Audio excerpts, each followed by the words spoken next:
کوئی جزیرہ تھا، وہاں کا سیاسی نظم یہ تھا کہ سال کی آخری تاریخ کو جو ان کا موجودہ بادشاہ ہوتا اس کو جنگل میں چھوڑتے اور نیا بادشاہ لینے کے لیے وہ ساحل پہ آ جاتے۔ جو پہلا شخص ساحل پہ اترتا اس کو اپنا حکمران مان لیتے، جو بھی حکمران بن جاتا وہ خوش ہو جاتا، حالانکہ اس کو بتا دیتے کہ ایک سال کے لیے تجھے منتخب کیا ہے، سال کی آخری تاریخ کو تخت سے اٹھائیں گے، باندھیں گے، جکڑیں گے، اور اسی جزیرے کے دوسرے کنارے ایک جنگل ہے جہاں خالدار جھاڑیاں اور موذی جانور ہیں، وہاں تجھے پھینک دیں۔ وہ بھول جاتا، کہتا دیکھی جائے گی، اور سال کی آخری تاریخ جب وہ رسیاں اور زنجیریں لے کے آتے تو وہ پریشان ہو جاتا کہ آنکھ جھپکنے میں سال گزر گیا، پتہ ہی نہیں چلا۔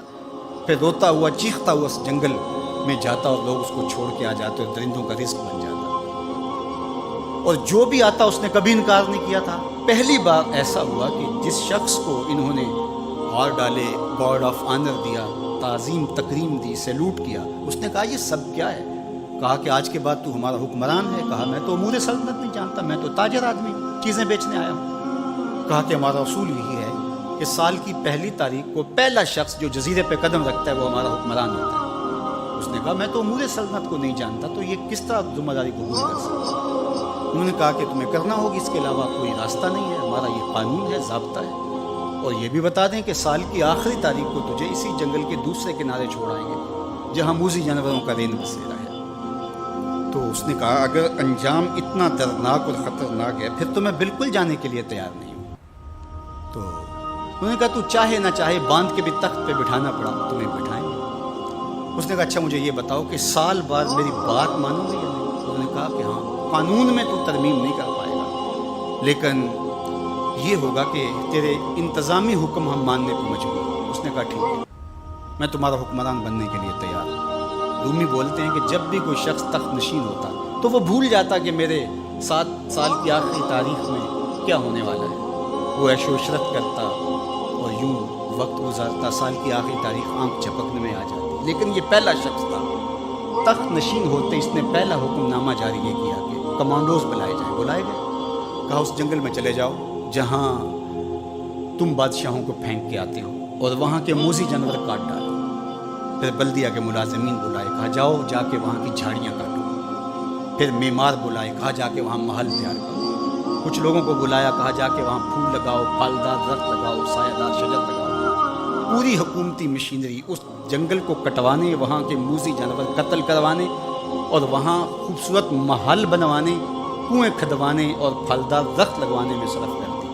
اب سال کی آخری تاریخ کو جب وہ زنجیریں لے کر آئے تو اس نے کہا کہ مجھے کیوں جکڑتے ہو، میں خود جانے کے لیے تیار ہوں، اس لیے کہ یہ اس تخت پہ آرام سے نہ بیٹھا، یہاں بیٹھ کے تیاری وہاں کی کرتا رہا جہاں اس نے جانا تھا۔ کافر اور فاسق دنیا کے تخت پہ عیش کرتا ہے، بھول جاتا ہے کہ میں نے کہاں جانا ہے، اور صالح مومن اس تخت پہ آرام سے نہیں بیٹھتا، جہاں جانا ہے اس کے لیے تیاری کرتا رہتا ہے، اور جب جنازہ اٹھتا ہے تو وہ کہتا ہے اجلوا بی ولا تؤخروا بی، دیر نہ کرو مجھے جلدی لے جاؤ، میرا تو وہاں انتظار ہو رہا ہے۔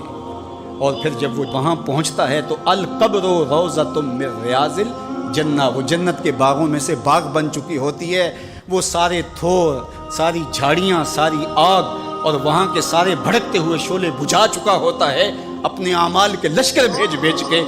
ہم نے دیکھنا ہے کہ ہم یہاں آخرت کے لیے کچھ بھیج رہے ہیں کہ یہی سب کچھ لٹا رہے ہیں۔ دنیا کے مختلف ممالک میں جانا ہوتا ہے، تو ایک دفعہ میں اٹلی گیا تو وہاں ایک شہر میں مجھے کچھ دوست لے گئے، تو وہ چھوٹا سا گھر تھا، تو 20 سے 30 لوگ وہاں رہ رہے تھے۔ تو میں بڑا حیرت زدہ ہوا، تو میں نے کہا کہ آپ یہاں تنگ سی جگہ پہ 20-25 لوگ رہ رہے ہیں، تو اتنی مشکل میں کیوں رہ رہے ہیں؟ تو کوئی بڑا سا گھر خرید لیں، آسودہ رہیں۔ تو انہوں نے کہا کہ جناب آپ ہمارے علاقے میں جا کے دیکھیں، 5-5 کنال کے گھر ہم نے وہاں شروع کیے۔ ہم یہاں کمائی کرنے آئے ہیں، عیش کرنا تھوڑے آئے ہیں، ہم تو چند سالوں کے لیے یہاں آئے ہیں، اس لیے ہم یہاں سے کماتے ہیں، بھیجتے وہاں ہیں جہاں ہم نے ہمیشہ جا کے رہنا ہے۔ میں نے کہا یہی تو میں سمجھانے آیا ہوں، جہاں جتنا رہنا ہے وہاں کا انتظام بھی اس حساب سے کرو۔ حضور نے فرمایا کن فی الدنیا کانک غریب او عابر السبیل، دنیا میں ایسے رہو جس طرح مسافر اجنبی رہتا ہے۔ دنیا پر جینا لگا کے بیٹھ جاؤ، چند دن کے لیے آئے ہو، یہ آخرت کی کھیتی ہے، دار العمل ہے، وہ آخر دار الجزا ہے، تو قبل اس سے کہ وہ وقت آئے ہاتھ ملتے رہ جائیں، توبہ کا در کھلا ہے، سورج ابھی مغرب سے طلوع نہیں ہوا، اللہ کی رحمتیں برس رہی ہیں، اٹھے ہوئے ہاتھ وہ موڑتا نہیں، خالی نہیں پھیرتا، تو اس کی دہلیز، اس کا در، اس کی چوکھٹ نہ چھوڑنا، اور آج غور کرنا کہ ہم کھڑے کہاں ہیں۔